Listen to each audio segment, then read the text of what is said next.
My name is Antonia Reyes. I'm 37 years old, and for 6 years I ran the kitchen that made a man famous. Not my name, his. Bram Halloran took the bows. I built the recipes, the systems, and the one rule I never broke. I checked every crate of seafood like a surgeon checks a scalpel. One morning a shipment of oysters came in warm and wrong, and I wrote a single word across the delivery slip in black marker. Reject. I sent it back. That night, a customer died of vibrio. 2 days later, Bram stood in front of every camera in the city, wiped a tear, and called me a careless woman who'd stopped checking. He fired me on live television. The whole city turned. I lost everything but the marker in my drawer and a memory of my own handwriting. Because here's what none of them knew yet. The one person who said no was the only one telling the truth. They call it salt and ember, and if you've eaten there, you probably remember the oyster foam, or the charred octopus with the smoked paprika oil, or the way the dining room smells like citrus and applewood smoke the second the doors open at 5. What you probably don't know is who built that menu, who trained that line, who stood at the loading dock at 6 every morning while the city was still dark. That was me, Antonia Reyes, 37 years old. Sous-chef en pepper. The whole operation in practice. I want to tell you about a Tuesday morning in March, because that's the morning everything started, though I didn't know it yet. But first you should understand the ritual, because the ritual is the reason I'm still standing here at all. Every morning, before the prep cooks arrived, before Bram Halloran rolled in smelling of cedar cologne and looking like he'd slept 9 hours instead of the 4 he actually got, I was at the back dock with a thermometer in one hand and a black sharp in the other. I checked the ice. I checked the flesh of the fish. The gills should be bright red, not brown, not gray. I checked the eyes, clear and bulging, never sunken. I checked the harvest dates stamped on every tag, because a shellfish tag that's been sitting in a truck 2 days past its window can kill a person just as easily as one that's been sitting a week. People think that's excessive. My mother didn't. When I was 11 years old, she ate a plate of raw clams at a roadside stand outside Corpus Christi and spent 4 days in a hospital bed with a fever of 103, her kidneys shutting down one function at a time while a doctor told my father to prepare for the worst. She lived. But I grew up watching her flinch every time someone offered her shellfish, and I grew up promising myself that if I ever stood between people and their dinner, I would never, ever let that happen on my watch. So I checked everything. Twice. The delivery slips were part of the ritual too. Every crate that came off a Coastwise truck had a paper slip stapled to it, supplier, harvest date, temperature at pickup, driver's initials. I kept a binder of them going back 3 years, organized by month, because if something ever went wrong, I wanted a paper trail nobody could argue with. Sam used to tease me about it. Chef, nobody's going to sue us over a fish invoice. I told him the day somebody did, he'd thank me. Bram, for his part, never touched a delivery slip in his life. Bram's job, his real job, was standing in front of a camera. He was good at it, I'll give him that. Bon Appetit did a profile on him the year before, 6 full pages, a photo of him holding up a whole branzino, like a trophy. The smoked scallop crudo with yuzu and pink peppercorn on the cover? I built that dish over 11 test batches on my own time, on my own kitchen counter, while Ivy did her homework at the table 6 feet away. When the reporter asked Bram where the inspiration came from, he said, "You just listen to the ocean." I read that line in the break room and laughed so hard Dana asked if I was choking. I didn't correct him. Not once in 6 years. I told myself the recognition didn't matter, that the food mattered, that Ivy's tuition mattered, that keeping my head down and my knives sharp mattered more than a byline. I want you to remember I told myself that because it's going to come up again. That Tuesday, the Coastwise truck pulled into the alley behind Salt and Ember at 6:14 in the morning, 12 minutes late. Marcus Doyle climbed out of the cab the way he always did, unhurried, a clipboard tucked under one arm, a paper cup of gas station coffee steaming in the cold. He'd been driving that route for 3 years. We knew each other's names, each other's coffee orders, the small currency of people who work before the sun comes up. "Morning, chef," he said, and swung open the back doors. 2 styrofoam coolers sat inside, taped shut, the Coastwise logo stamped in blue on the lids. oysters from a grower in Apalachicola, little neck clams from Long Island Sound. I'd ordered both 100 times. I climbed into the truck bed the way I always did, thermometer probe already in my hand, and I pried the lid off the first cooler. The smell hit me before I even looked down, sharp, sour, unmistakably wrong, and I took a step back without meaning to. In 6 years of standing in that exact spot, I had never smelled anything like it. I stepped closer, breathing through my mouth this time, and lifted the lid on the second crate. Little necks. Long Island Sound, according to the tag. Half of them sat open, gaping like small pale mouths that should have snapped shut the second my hand touched the crate. A live clam closes when you disturb it. These didn't move at all. Marcus. I didn't look up. Come here. He set down his clipboard and walked over, boots scraping on the wet concrete. I pressed 2 fingers against the side of the oyster crate. The thermometer gun read 51 degrees. It should have read 41, maybe 42 if the truck had hit traffic on the causeway. That can't be right, Marcus said. It's right. I checked the second crate. Same number. How long were these on the truck? Since 4 this morning. Refrigeration's been fine on every stop before you. He rubbed the back of his neck. Maybe it's just this section of the unit. I picked up a single oyster and turned it over. The shell had a faint gray-green sheen along the hinge that didn't belong there. I brought it to my nose and got the same thing I'd smelled from 3 feet away, that sharp, sour wrongness, except now, up close, it had turned into something else. Ammonia. Unmistakable, chemical, wrong in a way that seafood should never smell wrong. I had smelled it exactly once before, in a story my mother told me so many times I could recite it in her voice. Corpus Christi, 26 years ago. A church potluck, a bowl of shrimp left out too long in July heat. My mother doubled over on the bathroom floor for 2 days while my father called every hospital in the county. I was 11.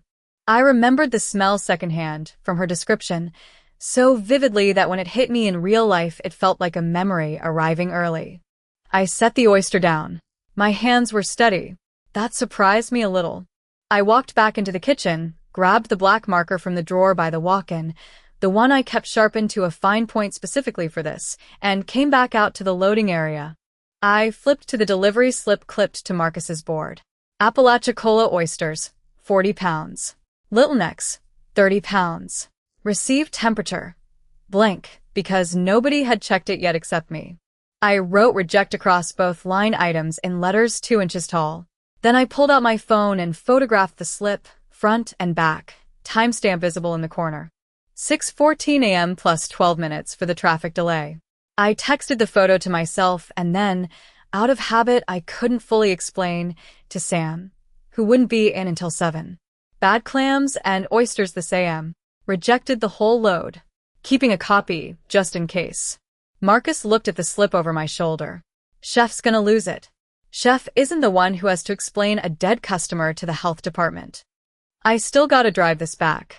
Coastwise doesn't love returns. They dock us for fuel. Then dock them, I said. This isn't a taste thing, Marcus. This is a hospital thing. He looked at the crates for a long moment, jaw working, and I could see him running the math.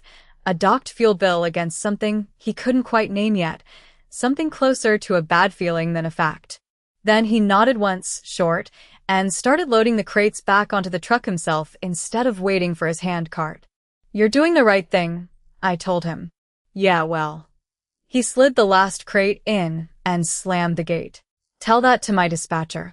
I watched the truck pull out of the alley, and for a moment, standing there in the gray morning with the marker still in my hand, I felt something loosen in my chest. Problem caught. Problem solved.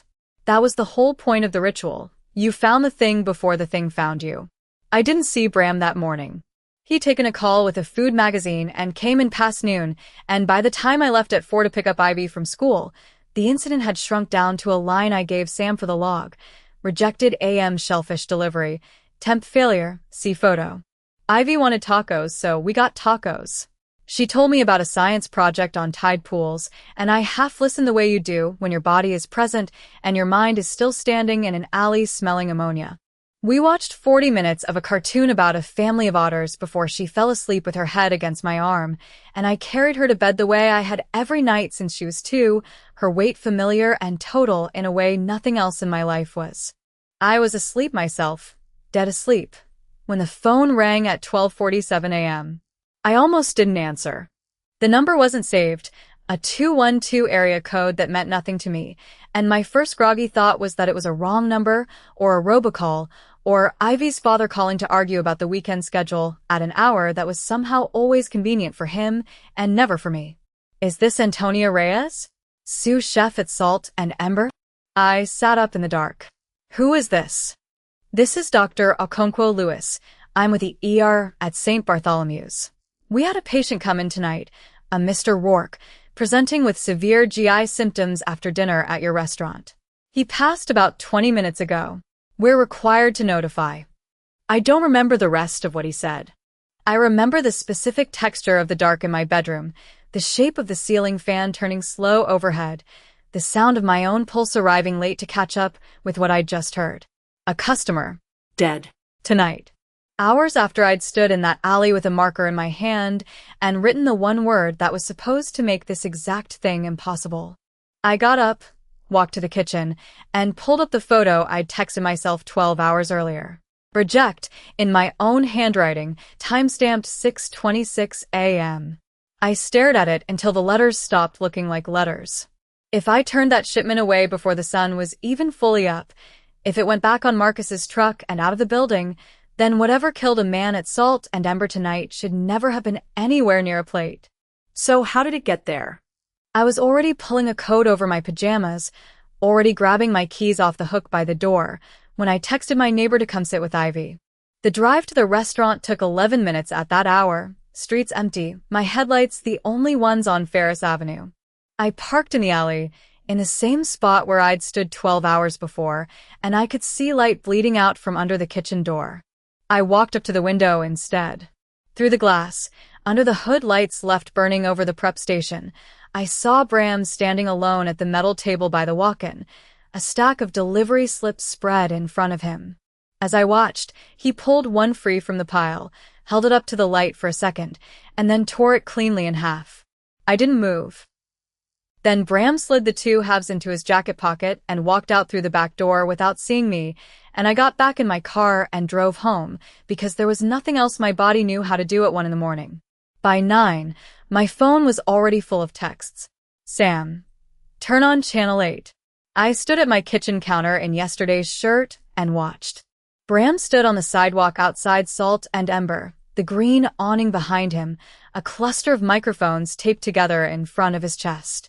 Dana stood just off camera in a black blazer, arms folded, watching him the way you'd watch a stove you didn't trust. A man is dead, Bram said, and his voice cracked exactly where a voice cracks when it's been practiced in a bathroom mirror. David Rourke came to my restaurant to celebrate his anniversary, and he did not go home. I have to live with that.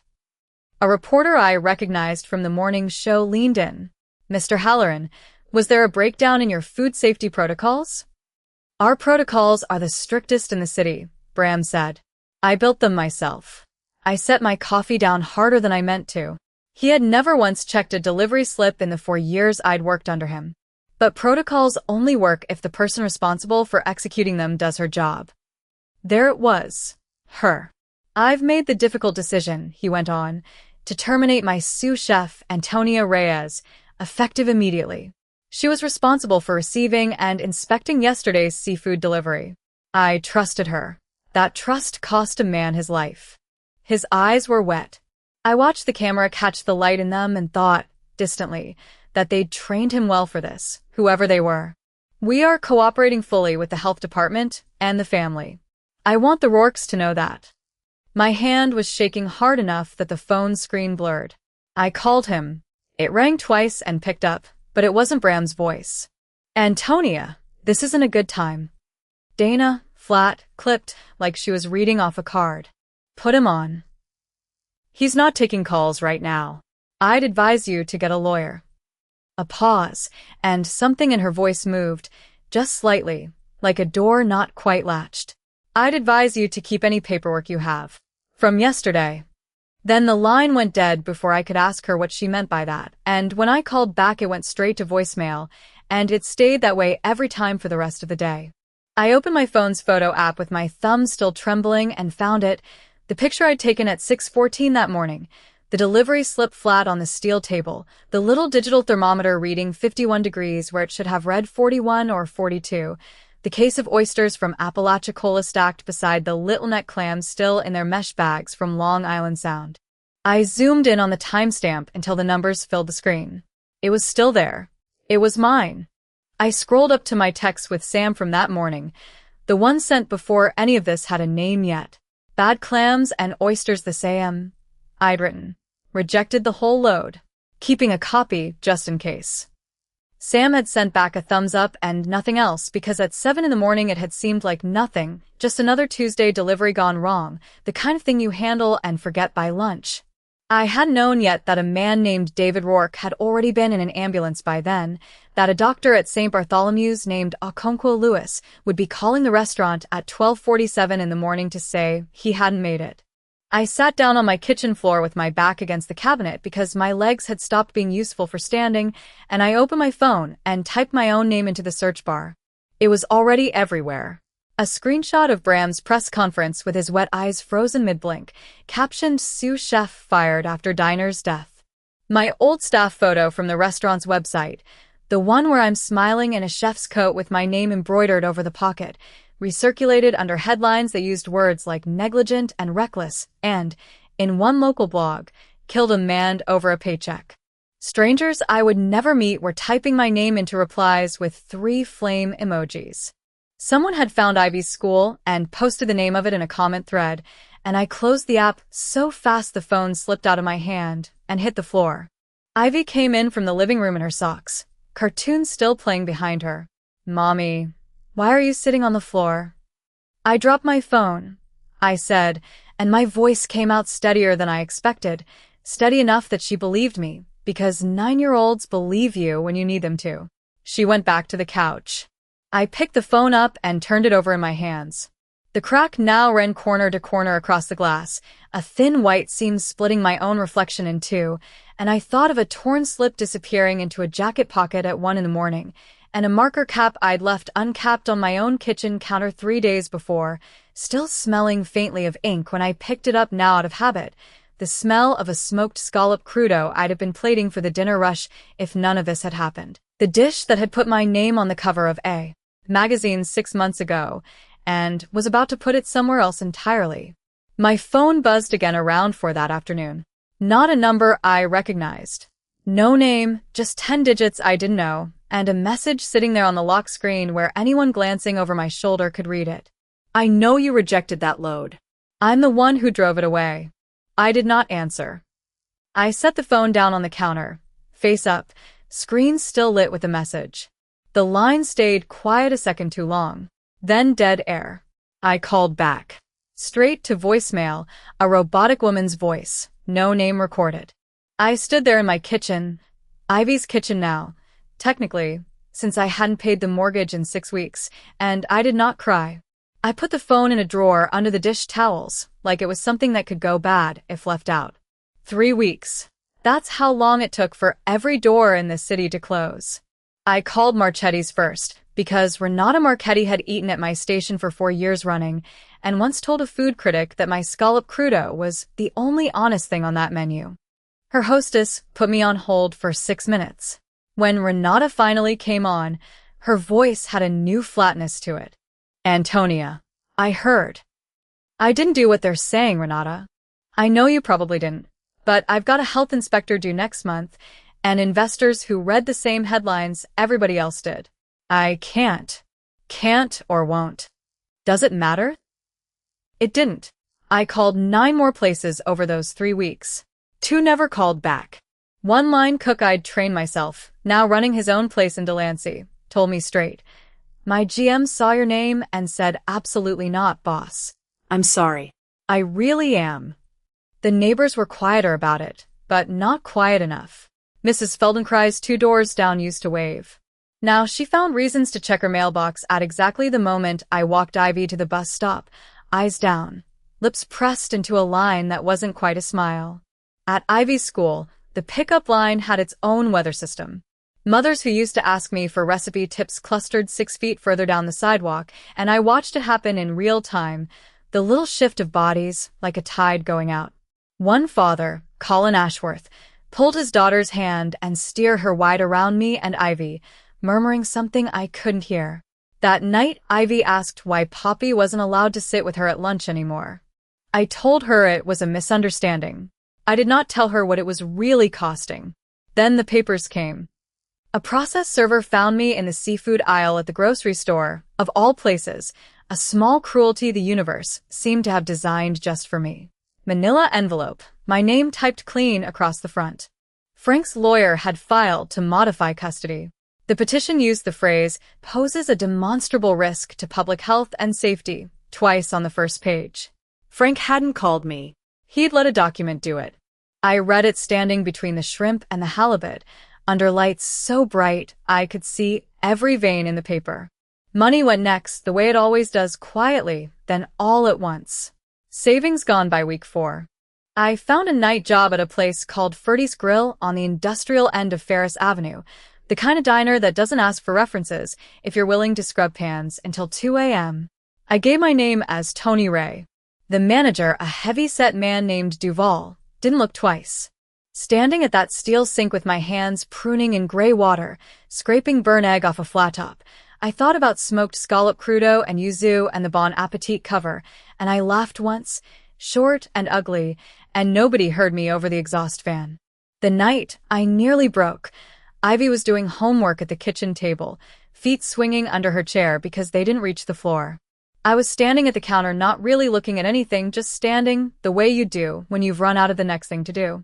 "Mom," she said, not looking up from her worksheet, "you always say if you're sure about something, write it down so nobody can say you didn't mean it." I hadn't remembered telling her that. I must have said it 100 times over the years, about grocery lists, about homework, about everything. But I heard it that night like it was aimed at me on purpose.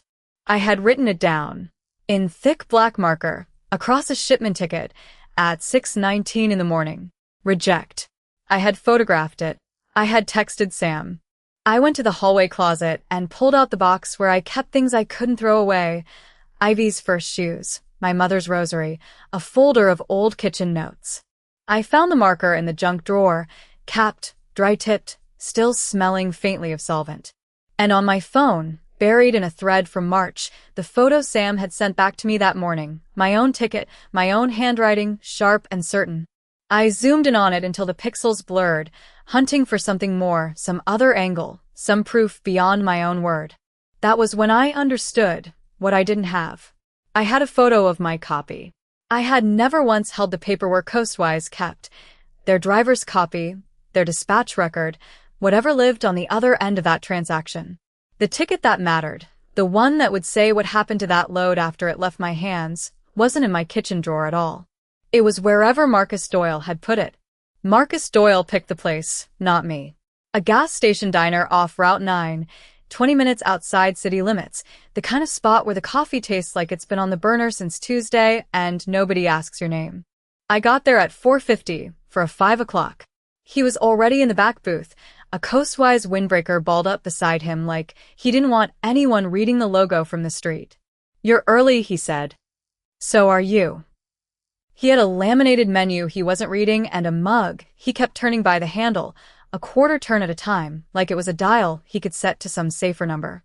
Up close, he looked older than the 615 version of him I remembered from my kitchen doorway, grayer at the temples, a crease between his eyebrows that hadn't been there in March. "I shouldn't be doing this," he said. "Then why did you text me?" He didn't answer right away. The waitress came, poured coffee I didn't ask for, left. Marcus waited until she was back behind the counter. "Because I've been driving past that restaurant every week since it happened," he said, "and every week I tell myself I'm going to say something, and every week I don't." I kept my hands flat on the table. "Steady. Tell me what happened after you left my dock." "I took the load back to the Coastwise yard, like you asked." He said it plain, almost defensive, like he needed me to know he'd done that part right. Logged it as a customer rejection. 10:40, 10:45 that morning. I remember because it was slow, and I had time to actually fill out the paperwork instead of scribbling it. And then around 2 o'clock my dispatcher calls me back out. His thumb stopped on the mug handle. Says there's been a mix-up. Says the client wants the load after all. Says drive it back to Salt and Ember. The diner's ceiling fan ticked overhead, one uneven wobble every rotation. I hadn't noticed it until the silence after that sentence gave me somewhere to put my attention. Who's the client? I said. Who told your dispatcher he wanted it back? I don't know who called Coastwise. I only know who signed for it when I got there. He looked at me straight for the first time since I'd sat down. Bram Halloran, standing right at the loading door himself. Not you. Not Dana. Him. I'd known it, or told myself I'd known it, ever since that night through the kitchen glass, Bram alone at 1 a.m. tearing paper out of a stack. Hearing it said out loud in a stranger's flat voice still landed like a hand on my sternum. What time? I said. Little after 4. I did the math without meaning to. 90 minutes before dinner service started plating. He signed a receiving ticket, I said, for a load that already had a rejection ticket on it. 2 tickets, same load, 4 hours apart. Marcus reached into the windbreaker and pulled out his phone, thumb moving fast, like he wanted his hands busy before his nerve went. I kept a copy. Habit. I photograph every ticket I run, mine or the client's, in case something ever gets lost. 15 years doing this, you learn drivers get blamed for things that aren't drivers' fault. He turned the phone around. The photo was dim, taken fast, half his own thumb in the corner of the frame. But I could make out the shape of it. My handwriting, the block letters I'd pressed hard enough to bleed through carbon paper. Reject. And under it, crossing back over my own letters at an angle, another hand. À signature. Blue ink laid down thick enough that it had smeared where a wrist dragged across it before it dried. Can you read the name? I said. Not from this. It's too far, too dark. I took it quick, in the yard. I wasn't exactly trying to make it pretty. He zoomed in with 2 fingers and the image just bled into pixels, a blue smudge over black block letters. But I was standing there when he wrote it. I don't need the photo to tell you whose hand that was. Sam had got me a text with a temperature reading and 2 ingredient names. This was different. This was someone else's signature laid directly over mine, proof that somebody had looked at the word reject and decided it didn't apply to them. Will you say that? I asked him, out loud, to someone who can do something with it. Something closed in his face, fast, like a door catching on its own hinge. That's the thing. He put the phone face down on the table, the way you'd cover a hand of cards you'd rather not show yet. Coastwise called me into the office Monday. Told me they were pulling every file connected to that delivery for their own liability review. Told me not to discuss it with press, with lawyers, with anybody, or I'd be looking at termination for cause. I've got 2 kids in braces and a mortgage on Ferris that's underwater as it is. I can't lose this job over a photo on my phone. Marcus. I kept my voice level, the way I'd keep it steady over a ticket I already knew was bad. You reached out to me. You didn't have to. I know. He rubbed the heel of his hand over his jaw. I've had that photo sitting in my camera roll for 3 months, and every time I open it I feel sick because I know what it means, and I know what it's doing to you while I sit on it. He looked down at the phone, then leaned in, lowering his voice like the diner had suddenly gotten crowded, though it hadn't. There's one more thing, and you're not going to like it. He turned the mug a last quarter turn and stopped it dead. The original ticket, not my photo, the actual paper with both our signatures on it, that got filed back at the yard the same day. Standard procedure for any rejected and reissued load. So it still exists, I said. Somewhere at Coastwise. Marcus lowered his voice further, so I had to lean across the table to catch it. But the original isn't with me anymore. My boss pulled the entire file on that shipment this morning. Priya Nair's office was on the 4th floor of a building on Kessler Street, above a dry cleaner. I sat across from her desk, holding my phone with both hands like it might slide away. Show me, she said. I turned the screen toward her. The photo Marcus had sent that morning glowed between us. Pale, doubled, a smear of ink under a scrawl I couldn't name. Priya leaned in. She wore reading glasses pushed low on her nose, and she studied the image the way I studied a fish gill, close and unhurried. "This isn't enough," she said finally. "It's reject. My handwriting. And something written over it." "I believe you." She sat back. "But a blurry phone photo of a photo isn't evidence. It's a rumor with a picture attached. I need the original document, or I need the driver on a witness stand saying what he saw, under oath, with his name on it." Marcus is scared. Coastwise told their people not to talk. "Then we build around him until he doesn't have to be the only one." She pulled a legal pad toward her. "Walk me through the morning again. Every time, every name." I did. 6:14, 12 minutes late. 51 degrees on the thermometer. The ammonia smell I still caught sometimes in supermarket seafood cases, uninvited. Marcus loading the crates back onto the truck at 10:40, maybe 10:45. Priya wrote without looking up. "And the delivery bay has cameras?" "There's one over the loading door. Bram put it in 2 years ago after a knife went missing." I hadn't thought about the camera once until she said it. "Then there's footage somewhere showing whether that truck came back." She capped her pen. "Companies like Coastwise keep logs, refrigeration temps in the truck, GPS on the route, inventory scans when a load is checked in or out. If Bram's people reaccepted that shipment at 4, it left a paper trail, even if nobody meant it to." My phone buzzed against my knee. A text from Sam. "Can you talk?" Not on the phone. I looked up at Priya. "My old line cook wants to meet." "Bring him here," she said. "I'd rather hear it in a room I can trust than in a parking lot."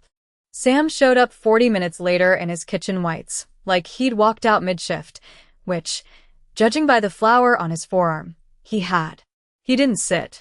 He pulled a folded sheet of paper from his back pocket and set it on Priya's desk like it was hot. "Inventory log," he said. "I print it every night before I clock out. Habit. Antonia taught me that." I looked at the sheet. Rows of seafood receiving entries, dates, and times down the left margin. My eyes caught on one line before he even pointed to it. "Right there," Sam said. "For 11 p.m. oysters, Apalachicola, 40 count. Little Necks, Long Island Sound, 20 pounds. Logged as received. Same day." The same day. My rejected load, walking back through the door under a different clock hand. "That's the shipment I sent back," I said. My voice came out flatter than I expected, like I'd already used up the shock earlier in the week and only had the facts left. Sam nodded. "I didn't clock the significance till you called. I just kept the printout because that's what you do. You taught me that too." Priya turned the inventory sheet next to Marcus's blurry photo, aligning the two like puzzle pieces. "This is what I mean," she said, almost to herself. "One document tells you what happened. 2 documents that agree with each other tell a jury what happened." She photographed both pages with her own phone, careful, methodical, 2 shots of each at different angles. "I want the truck's GPS log for that route," she said, writing again. "I want the loading bay footage from 4 p.m.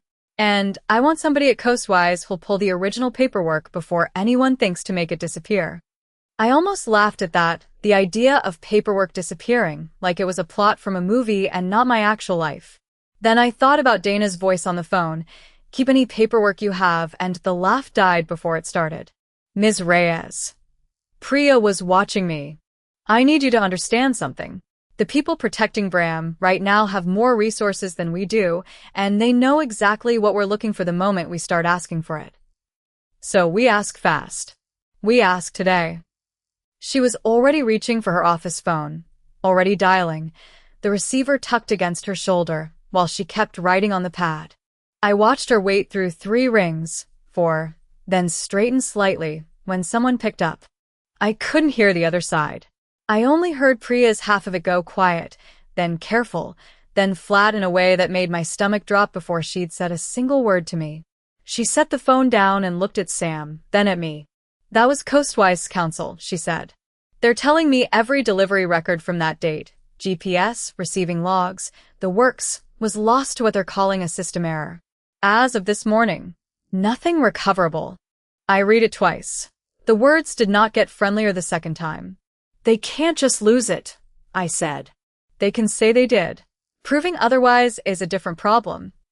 She closed the laptop. I need Marcus on record. Sworn statement, not a coffee conversation. My phone buzzed on the table between us. I turned it face up out of habit, the way I always did with anything that might be Ivy's school. It was Marcus. Can't talk today. Sorry. I called anyway. It rang 4 times and went to voicemail, his outgoing message clipped and businesslike. Nothing like the man who'd hunched over a diner table on Route 9 and told me about a phone call at 3:40 that sent him back to Salt and Ember with a load he'd already returned. I texted him, "Everything okay?" Nothing came back for 11 minutes. I watched the 3 dots appear, disappear, appear again. Coastwise put me on unpaid leave. Pending review. My lawyer says I shouldn't be talking to anyone about the delivery. I have a mortgage. I can't lose this job over a photo that's too blurry to read anyway. I set the phone down on Priya's desk between us like it was something that might go off. "He's out," I said. Priya read the message upside down without asking. She exhaled through her nose. That was fast. Somebody at Coastwise is protecting somebody at Salt and Ember, or protecting themselves from a lawsuit, or both. It doesn't matter which. What matters is he's not walking into a hearing room without a subpoena now, and even then he might say he doesn't remember. He remembers. I watched his face when he told me. I believe you. A judge won't care what you watched. She picked up a manila folder, tapped it against the desk to square the edges, a small tidy gesture that made the rest of the conversation feel worse by comparison. And there's something else. I already didn't like how she said it. Halloran's attorney sent a formal response to the blurry photo you gave me. Calls it, quote, an unauthenticated, low-resolution image of unknown provenance that cannot be reasonably relied upon to establish any signature, date, or content. She slid it across. Translation, it's not evidence. It's a rumor with a JPEG attached. I stared at the paper without reading it. Outside the window, over the dry cleaner sign, a bus went by and shook the glass a little. So we have nothing. We have a theory. Theories don't hold up in family court, either, which is the other thing I need to tell you. That got my attention off the window fast. Frank's attorney filed a motion this morning. Preliminary hearings in 9 days. The judge's clerk gave us an informal read. Not official, but Priya's contact in family court owed her a favor, and the read wasn't good. Public sentiment against you is being cited. News coverage. The word negligent used 4 times in Frank's filing, all 4 sourced to Halloran's press conference. He's using Bram's lie against me in a custody case. He's using anything he can find. That's what people do when they smell a weak spot. She wasn't unkind about it, just precise, the way a surgeon might describe where exactly a blade would go in. If the hearing happens before we have real evidence, you could lose unsupervised visits with Ivy. Temporarily, they'll say. Temporary can drag. I thought of Ivy at the kitchen table 2 nights ago, marker cap in her teeth, telling me if I was sure about something I should write it down so nobody could say later I never meant it. I had been so sure the day I wrote reject in block letters an inch tall. I had photographed it, Texted some. kept a copy just in case, like some kind of superstition. And it still hadn't been enough, because somewhere between my handwriting and a hearing room, somebody had made it disappear. I keep going after Marcus, I said, half to myself. Like he's the door. He was never going to be the door. He drove the truck. He's not the one who shreds paper for a living. Priya tapped the folder again. Who tore up documents in that kitchen the night Rourke died? You told me you saw someone through the glass. I saw Bram. You saw a man standing over torn paper at 1 a.m. Did you actually see him tear it? Or did you see him standing there and assume? I went back to that window in my memory. The fluorescent light, the shredded strips scattered like confetti nobody wanted, the hunched shoulders. I had been so certain it was Bram that I'd never questioned the shape of him. It hadn't been his shoulders. It had been narrower. It had been Dana's coat on the hook by the door. My phone buzzed again that night, past 10. Ivy long asleep down the hall. A number I didn't recognize saved itself automatically as Dana Whitlock. I'd typed it in weeks ago and forgotten. 1 line. No punctuation wasted on softening it. Meet me before he does the same thing to me. Dana picked the coffee shop on Kessler, 3 doors down from Priya's office, which told me she'd already looked up the address.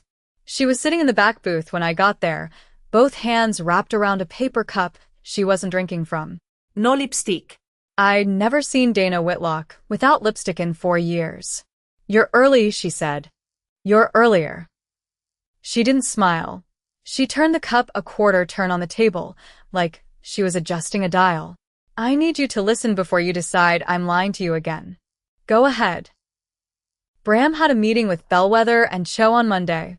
She said the name of the law firm, like it cost her something. I wasn't in the room. Sam's cousin does their filing. She heard part of it through the door. They're building a second version of what happened that night. One where the receiving log got signed by house manager, not head chef. The coffee shop had a radio going low, something with a saxophone in it, and under that I could hear my own pulse. Say the rest of it. They're going to say it was me who signed for the load, that I made the call to keep it instead of him. She looked up. He's going to let me carry it. Or he already has. I don't know which. I sat there. 6 months ago, I would have felt sorry for her. Now I just watched her hands. Why tell me this instead of a lawyer? Because I did something 4 years ago that I never told you. She reached into her bag, not for a phone, for a plain manila folder, soft at the corners like it had been handled a lot. After the fire, Marshall cited us for the walk-in door alignment. I started keeping 2 copies of every receiving document that comes through that back office. One goes in Bram's binder. One goes in the safe behind the reservation desk for the insurance company because Bram loses paperwork like other men lose car keys. My chest did something I didn't have a name for. 2 copies. 2 copies. She slid the folder an inch toward me, then stopped, her palms still flat on top of it. I want to be clear. I am not doing this because I like you, Antonia. I don't owe you an apology, and I'm not giving you one today.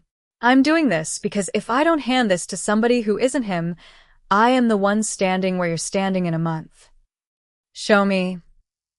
She opened the folder herself. Inside was a printed receiving sheet, the coastwise letterhead faded gray from the office printer running low on toner, same as every sheet I'd ever seen come through that door.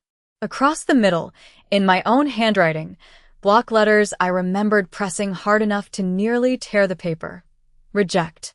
And over it, slanting the opposite direction, black ink gone slightly waxy where it had dragged across my marker strokes, a signature. B. Halloran. Beside it, a timestamp from the delivery scanner. 4:03 p.m. I didn't say anything. My throat had closed around whatever word was supposed to come out. He signed on top of your rejection, Dana said, quiet now. Not next to it. On top. Like he wanted it gone. You had this the whole time. I had it since the day after. Her voice cracked once, just once, and she pressed it flat again. I told myself I was keeping it in case the insurance company ever asked. I didn't let myself think about what it meant that I was keeping it. That's the truth, and it's an ugly one. And you can hate me for it after Thursday. After Thursday. There's a hearing. Health Department, open session. She closed the folder, but didn't take it back. Marcus called me an hour ago. He heard I was meeting you. He said if I was finally going to say something, he wasn't going to be the only one who stayed quiet twice. Something in my chest loosened for the first time in 3 weeks. Marcus, changing his mind because Dana went first. Dana, going first because she was scared for herself, not for me. None of it clean. All of it enough. I need to call Priya, I said. I figured you would. Dana finally let go of the folder. That's why I brought 2 copies of that too. 20 minutes later, Priya was standing under the fluorescent light strip outside her building, holding the sheet up so the glare caught the ink at an angle, tilting it the way you'd tilt a photograph to check if it was real. This is dated, she said, mostly to herself. Time-stamped. This is not a phone photo. She lowered it slowly, looked at me over the top edge, and I saw something in her face I hadn't seen in 6 weeks of meetings. Certainty. Priya held the sheet up to the light and said quietly, the public hearing at the health department is Thursday. Would you like a seat in the front row? The hearing room at the Department of Health smelled like old coffee and floor wax, and the folding chairs squeaked every time someone shifted. I sat in the front row between Priya and an empty seat she'd reserved for Sam. Behind me, I could hear the low murmur of reporters, the click of a camera someone hadn't silenced. Across the aisle, Bram sat with two lawyers from Bellwether and Cho, his suit dark, his hands folded like a man in church. A woman in a gray blazer introduced herself as the presiding health investigator, Elena Bautista, and the room went quiet enough that I could hear the air conditioning cycle on. "We're here to review the food safety chain of custody in the death of David Rourke," Bautista said. "This is not a criminal proceeding. It is a fact-finding hearing. Testimony given here may be referred for further action." Bram's lawyer stood first. He talked for 10 minutes about protocol, about Salt and Ember's spotless health inspection history, about a devastated restaurant owner who trusted his staff completely. Bram nodded along, dabbing at his eyes once, right on cue, right when the reporter in the second row lifted her phone.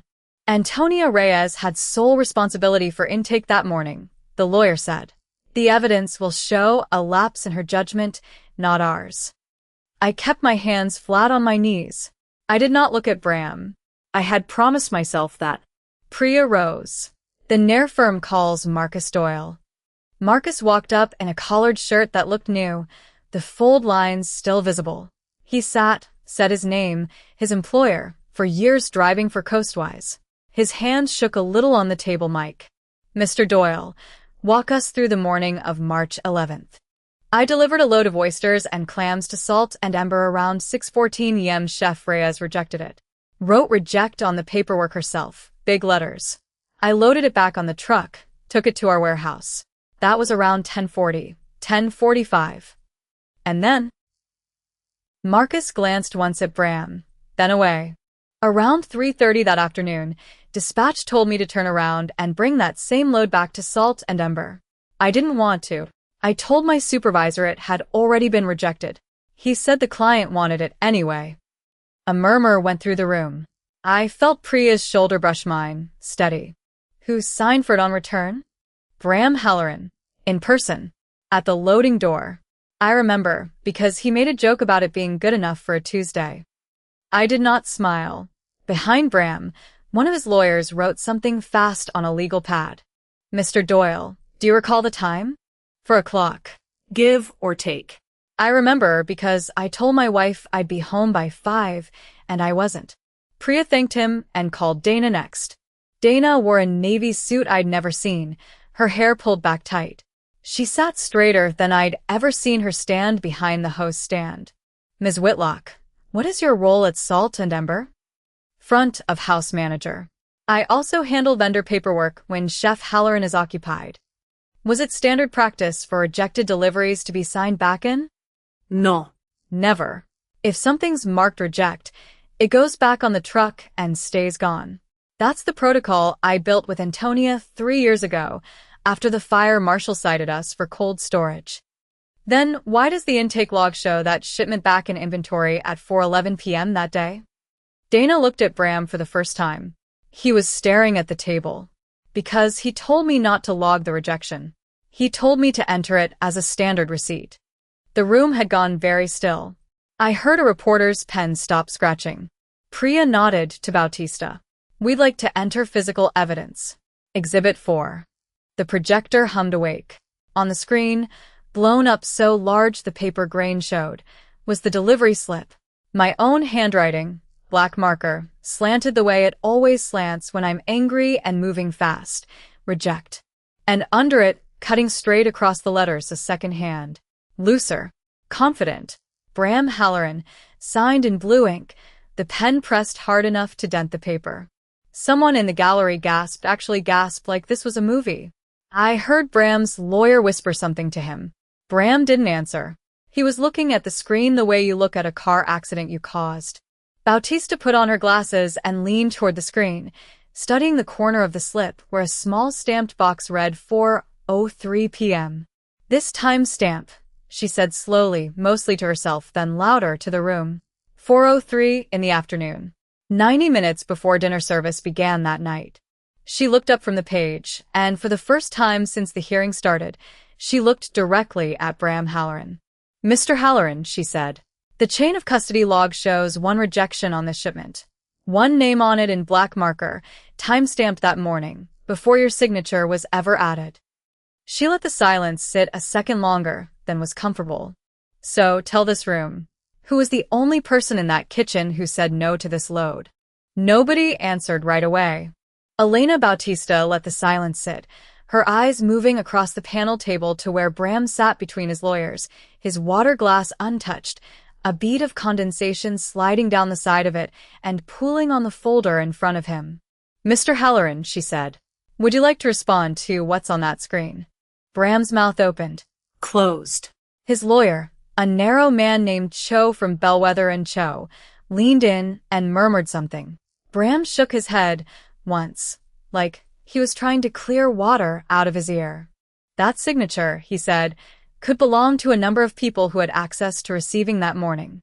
"It's dated 4:03 p.m., Elena said. "Not morning.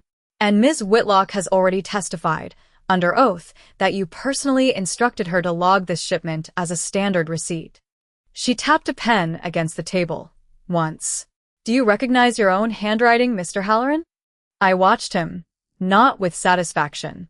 I want to be honest about that, because I'd imagined this moment for months, and I'd imagined it feeling like something bursting open in my chest. It didn't. It felt like watching a man drown in 3 inches of water and refuse, even now, to put his feet down. "I have nothing further to add," Bram said. Cho stood up fast, said something about reserving further comment for counsel, and the room dissolved into noise.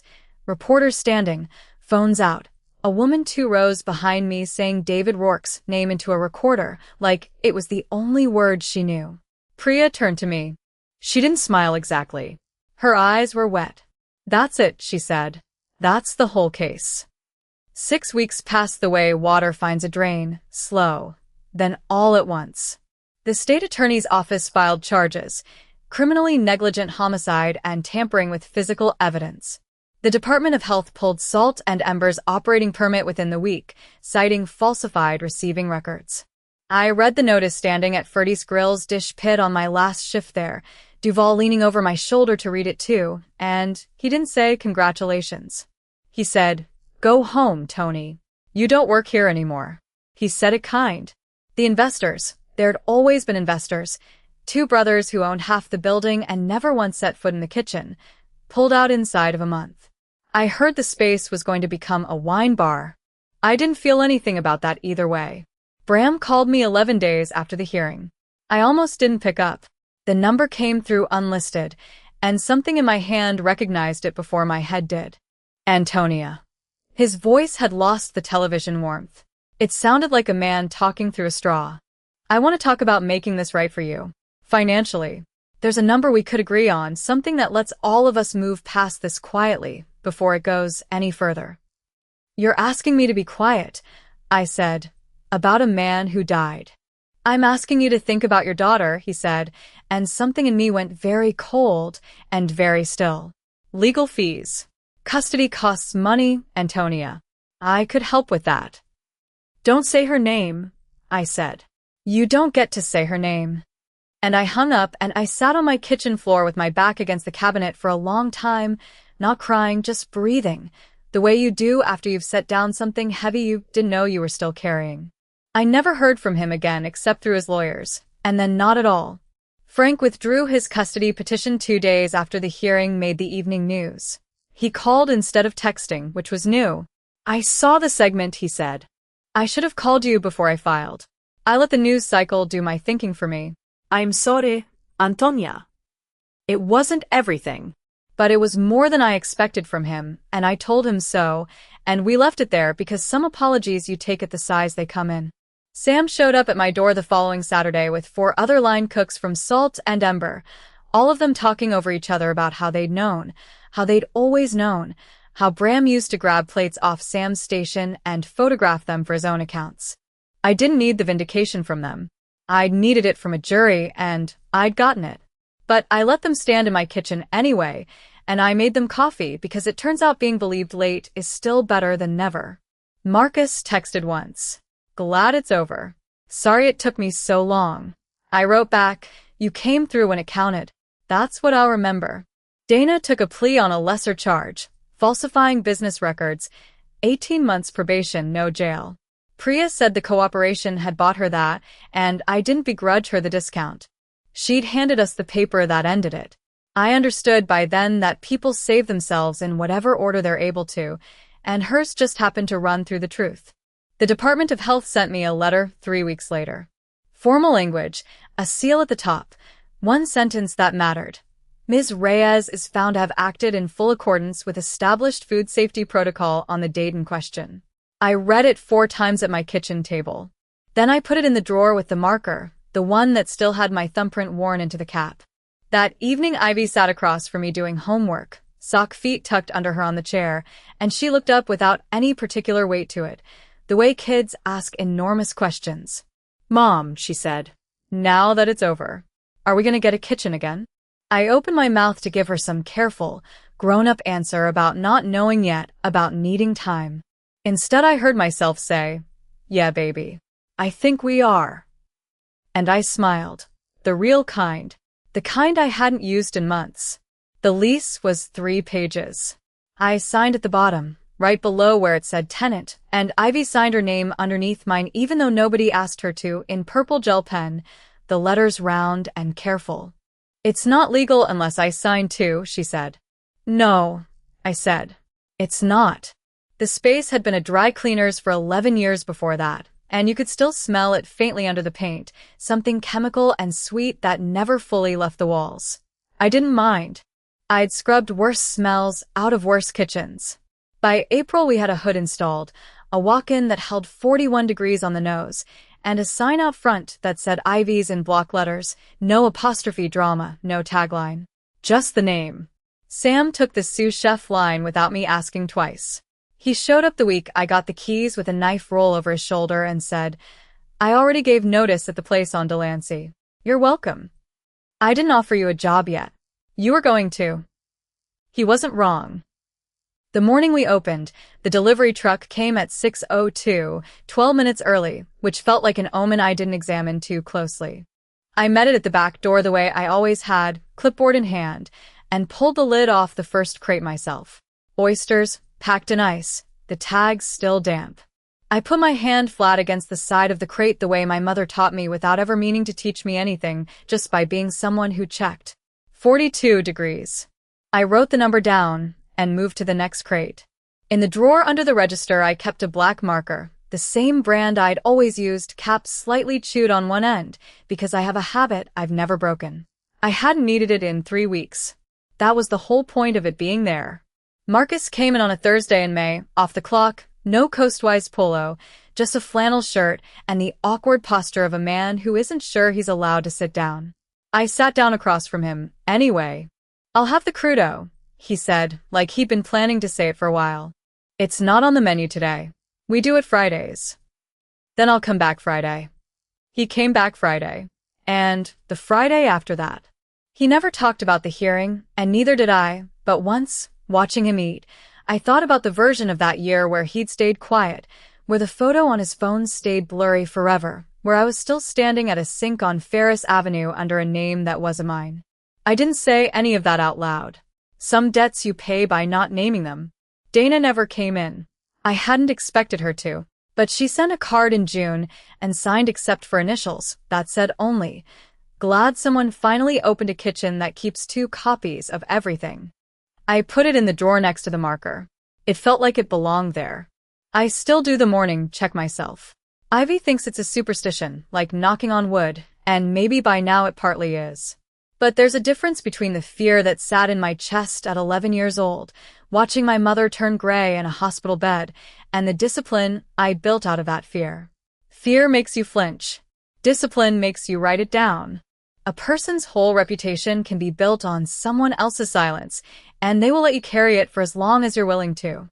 The only defense is a paper trail and the nerve to make one, especially when nobody's asking you to. Ivy comes into the kitchen most Saturdays now and stands where I stood, watching the crates come off the truck.